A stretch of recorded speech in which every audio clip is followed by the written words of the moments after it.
पांचवा टॉपिक है विनय दुबे भाई का। आप सभी लोगों से फिर मैं कहना चाहता हूं, विनय भाई मेरे मित्र हैं, मेरे भाई हैं, बहुत अच्छे सामाजिक कार्यकर्ता है, एक्टिविस्ट है, बहुत अच्छा उनका काम कर रहे हैं। मैं बहुत उनसे स्नेह करता हूं और उनके प्रति ही inspires a lot of us. बड़े जुझारू आदमी है भाई, बड़ी मेहनत करते हैं। तो मैं चाहता हूं आप सभी लोग, हमारे सभी भाई बहन विनय दुबे भाई का पूरी तरीके से खुल के सपोर्ट किया करें। और विनय भाई जो भी डॉक्टर कफील के लिए कर रहे हैं या करने की कम से कम कोशिश कर रहे हैं, कामयाब हो चाहे नहीं हो वो अलग बात है, कोशिश कर रहे हैं। आप सभी लोग विनय भाई का पूरी तरीके से सपोर्ट करें, क्योंकि याद रखिएगा वो सक्सीड करें चाहे नहीं करें, लेकिन उनकी इंटेंशन में और उनकी कोशिश में मैं देखता हूं ईमानदारी है और कभी कमी नहीं होती है। भले ही शायद उनकी स्ट्रेटेजी गलत हो, चाहे उनका रास्ता गलत हो या उनका प्लानिंग स्ट्रेटेजी गलत हो, लेकिन उनकी इंटेंशन और उनकी ईमानदारी पे कभी शक नहीं किया जा सकता है, ना करना चाहिए, ना उनकी मेहनत पे। तो आप सभी लोग खुल के उनका पूरी तरीके से सपोर्ट करें। जब भी वो सपोर्ट मांगे सपोर्ट किया करें, जरूर सपोर्ट किया करें, ठीक है।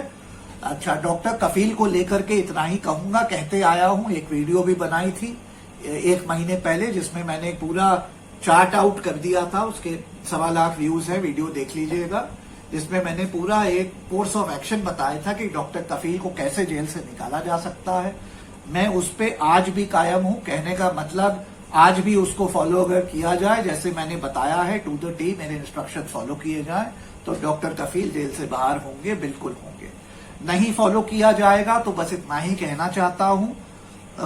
देखिए, दुआ, प्रार्थना और ब्लेसिंग्स, एक तो ये सब फ्री होते हैं, दूसरा दुआ, प्रार्थना, ब्लेसिंग्स आपको शायद अस्पताल से जान आपकी बचा सकती है, लेकिन जेल से आपको बाहर निकालने के लिए दुआ, प्रार्थना और ब्लेसिंग्स ये सलाखों से बाहर आपको निकालने में काम नहीं आती हैं। सलाखों से बाहर निकालने के लिए आपको काबिल वकीलों की टीम चाहिए, आपको टॉप और बेस्ट लॉयर्स चाहिए, और ये टॉप और बेस्ट लॉयर्स फ्री में नहीं आते हैं, इनके लिए बहुत खर्चा करना पड़ता है।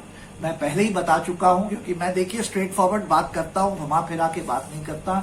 कुछ लोगों को ये बातें, क्योंकि उन्होंने इकोनॉमिक्स नहीं पढ़ी है, उनको समझ नहीं है, तो नाराज हो जाते हैं, तो होए, मुझे फर्क नहीं पड़ता। मैंने बता चुका हूं कि 20 लाख से 65 लाख तक का आराम से इसमें खर्चा आएगा। इतना खर्चा होने को तैयार होना चाहिए। और अगर डॉक्टर कफील की फैमिली मेरे से संपर्क करती है इस विषय में और चाहती है कि मेरी सर्विसेज इसमें मिले और उनको बाहर निकाला जाए, तो मैं जरूर मदद करूंगा। इतना कहना चाहता हूं कि उनके ब्रदर को मैं ये ऑफर दे चुका हूं। मेरी लिमिटेशंस है, तो मैं इस प्रकार तो नहीं, मैं बस अभी भाई के कहने पे, अभी भाई के एडवाइस पे मैंने उनके ब्रदर को कहा है कि भाई हम हैं, जब भी आप हमें अप्रोच करेंगे तो हम जो है आपको लीगली रिप्रेजेंट करके डॉक्टर कफील को बाहर निकालेंगे, लेकिन जब आप अप्रोच करें, हम नहीं आपको अप्रोच कर सकते। इतना मैं अदील भाई से कह चुका हूं, डॉक्टर कफील के भाई को, जस्ट सो यू नो, ठीक है। मैंने अपना ऑफर ऑफ हेल्प दे चुका हूं, लेकिन जैसे मैंने कहा, हर हेल्प, कुछ लोगों ने कमेंट में कहा त्रिपाठी जी आप अपनी फीस 5-10 लाख माफ कर दीजिए। अरे मैं 10 लाख नहीं 20 लाख माफ कर दूंगा, लेकिन जिन सीनियर्स को खड़ा करूंगा, चाहे गोपाल चतुर्वेदी हो, विजय बहादुर सिंह हो, उनकी 10-10, 20-20, 30-30 लाख फीस वो तो नहीं माफ कर सकता ना। देनी पड़ेगी कि नहीं देनी पड़ेगी? अगर सुप्रीम कोर्ट जाना पड़े तो 20-50 लाख रुपए और खर्चा होगा सीनियर्स की फीस में, कि नहीं होगा? तो देखिए, कोई चीज फ्री नहीं आती है। और इसमें मैंने कुछ पोस्ट भी लिखा, आज इतना सा बस कहना चाहता हूं। आप लोग क्रिकेट खेलना चाहते हैं, लेकिन उसमें रूल्स कहते हैं कबड्डी के लगाओ। भाई, क्रिकेट के रूल्स नहीं के हिसाब से नहीं खेलेंगे। देखिए, इस देश की जो ग्राउंड रियलिटी है वो समझनी पड़ेगी। देश के लिए फास्ट ट्रैक कोर्ट और फास्ट ट्रैक जस्टिस उसको मिलता है जो पैसा खर्चा करता है। सीधी बात आपको बता रहा हूं। और ये सिर्फ कोर्ट और जुडिशरी और जस्टिस सिस्टम में नहीं है, हर जगह। हेल्थ केयर देख लीजिए, आप सब अगर बीमार होते हैं तो मैक्स में सब जाना चाहते हैं। मैक्स में 20 लाख रुपया खर्चा जो करता है उसको सर्विस मिलती है। जो अफोर्ड नहीं कर पाता वो किसी सड़े से छोटे अस्पताल में जाता है, मर जाता है वहां। कहने का मतलब, अगर आप पैसा खर्चा करेंगे तो आपको सारी सर्विस मिलेगी इस देश में, इंक्लूडिंग जुडिशरी। आपको जस्टिस यहाँ 30 साल में भी मिलेगा। और अर्नब गोस्वामी जो इतना बदमाश है, लेकिन उसको देखिए लॉकडाउन के दौरान भी 1 महीने में पूरा जस्टिस मिल गया।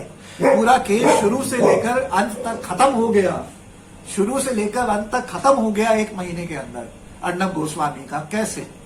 खर्चा पानी किया, हरीश साल्वे को खड़ा किया, बंबई में टॉप लॉयर्स को खड़ा किया, 1 महीने के अंदर FIR सब कॉश हो गई, है ना। लेकिन पूछे लीगल फीस में कितना दिया? 1, 1.5, 2, 5 करोड़ रुपए तो कहीं नहीं गए होंगे, इतने तो खर्चे किए ही होंगे। ठीक है। So you will get only as much justice and as quick justice and as fast justice as you can afford. Otherwise वही जस्टिस आपको 3 साल में मिल सकता है जो 1 महीने में मिल सकता है, वही जस्टिस आपको 30 साल में मिल सकता है। ये इस देश की रियलिटी है, सही नहीं है, इसी को हम लोग बदलने आए हैं। लेकिन जब तक हम बदल नहीं देते इसको, जब तक मैं प्रधानमंत्री नहीं बन जाता आप लोगों के प्यार मोहब्बत से, जब तक ये भाजपा वगैरह को उखाड़ के हम लोग बाहर नहीं फेंक देते, जब तक सिस्टम को नहीं ठीक कर देते जिसमें 5, 10, 20 साल लग जाएगा, तब तक आपको you have to play by the rules. अगर क्रिकेट खेल रहे हैं तो कबड्डी के रूल्स नहीं लगा सकते। मेरी ये प्रैक्टिकल और सही करेक्ट बात अगर आपको पसंद नहीं आए, क्योंकि आपको पैसे की बात नहीं पसंद आती है, तो आप अपने घर जाइए और मेरी वीडियो नहीं देखिए, लेकिन यही सत्य है। I care about doctor Kafeel. Doctor Kafeel निकलेंगे, लेकिन इस तरीके से, सिर्फ दुआ प्रार्थना से नहीं निकलेंगे। और ये है मेरी पोजीशन। अब विनय भाई इसमें क्या कर रहे हैं वो विनय भाई जाने, उसमें मेरे से कोई वो नहीं है। डॉक्टर कफील के परिवार अगर मेरे से संपर्क करता है तो मैं विनय भाई से इस मामले में, इस इशू पे कोई इंटरलिंक नहीं है, कोई नहीं है। विनय भाई अपना कुछ कर रहे हैं, मुझे नहीं पता सही भी कर रहे हैं कि गलत कर रहे हैं, लेकिन जैसे मैं रिपीट कर रहा हूं, उनकी इंटेंशन, उनकी मेहनत पे मैं शक नहीं करता हूं, ना आपको करना चाहिए कभी भी। तो जो लोग कुछ सवाल उन पे उठा रहे थे वो नहीं करिए। वो क्राउड फंडिंग भी अगर कर रहे हैं तो डॉक्टर कफील ही के लिए कर रहे हैं। अब उससे डॉक्टर कफील निकले कि ना निकले वो विनय भाई जाने, लेकिन उनकी ईमानदारी पे कभी आप लोग शक नहीं करिएगा। ठीक है। अच्छा, I'm challenging the particular notification of the government in the Supreme Court. I don't think it will stand the test of the Supreme Court in terms of legality as well as the Constitution. Okay, so there are legal areas. Vishwajeet Bhattacharya जी जो कि farmer additional solicitor general of India हैं, और अनुपम Tripathi ji animal rights activist हमारे साथ हैं। श्री रविशंकर जी भी हमारे साथ जुड़ गए हैं। श्री जी, मैं एक छोटा सा सवाल पहले आपसे करना चाहती हूँ। ऑर्डिनेंस भी के जल्लीकट्टू को चला देना ही चाहिए, जैसे कि 1 या 2 3 खास मेहमान जुड़ रहे हैं। और फिलहाल हमारे साथ स्टूडियो में मौजूद है अनुपम त्रिपाठी जो कि सुप्रीम कोर्ट के एडवोकेट हैं, साथ ही अनिल भारद्वाज जो कि कांग्रेस के नेता हैं। आपसे कुछ ही देर बाद हमारे साथ विजेंद्र गुप्ता भी जुड़ेंगे, लेकिन सबसे पहले मैं आपसे जानना चाहूंगी अनुपम, अब जिस तरीके से कल हमने देखा, कोर्ट का लगभग तमाम चीज़ों को क्लियर कर दिया गया कि ये आपके अधिकार है, ये आपके अधिकार है, कैसे कोऑर्डिनेशन के जरिए आपको काम करना है, दिल्ली की जनता सफर न करे।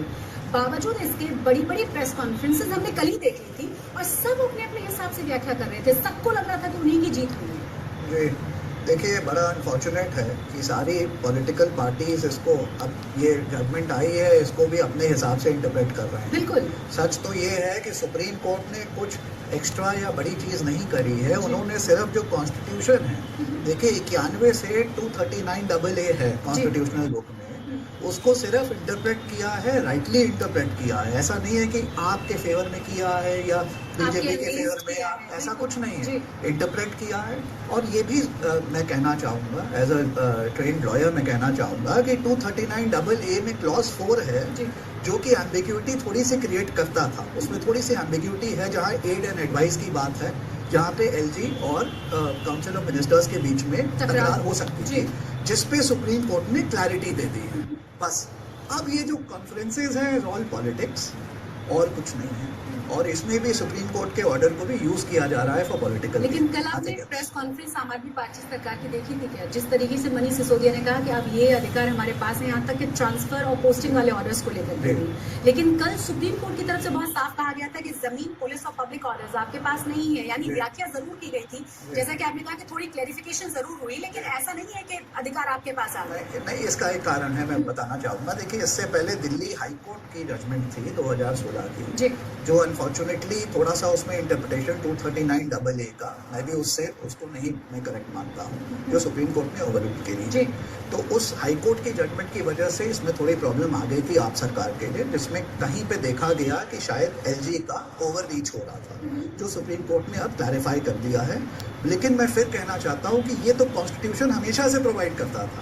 अब 239AA क्लियरली कहता है कि 1, 3, 18, 1, 2 और 18 जो है वो LG के पास है, बाकी 63 जो आइटम्स हैं पूरे शेड्यूल में 66 में से वो आपके पास है। तो ये कोई नई बात नहीं है, हाँ, लेकिन अब क्लैरिटी आ गई।